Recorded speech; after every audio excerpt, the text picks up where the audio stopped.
A lot of people really don't understand how hacking works, how computer security works, because you see it in films very often of like, oh, there's a firewall. I'll just chip away at it. Boom, I'm in. It's like, yeah, they spent 20 million on network security, so you could just do that for 5 minutes and go in. No, it doesn't work that way at all. It's basically software applications or server services. They will have faults in them that allow you to make it do something unexpected.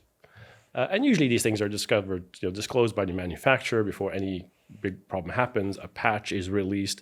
Unfortunately, most organizations are terrible at actually deploying those things, even though it's fairly easy for some reason. And in this case, what was used, someone asked me this recently, I rarely actually talk about this, but what it was a mail server that was running basically the application that you send it an email, it takes it, it routes it to the right place.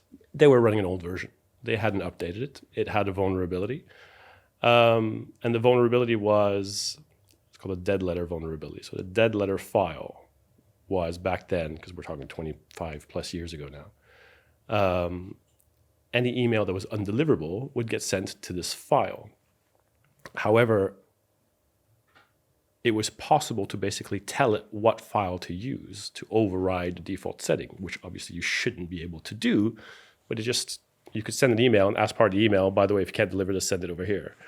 The system should check for that, but it didn't, or it didn't do it properly. So instead of the dead letter file, which should just be a file full of emails, I told it the dead letter file is the password file. So I literally just emailed myself an account with a password into the system's password file. And then I was able to log in, put that username and password that I just made up. It checked its file. Yeah, that's a valid account, and it gave me access. If you enjoyed that clip and you're wondering where it came from, please follow us, People Are Deep, on YouTube.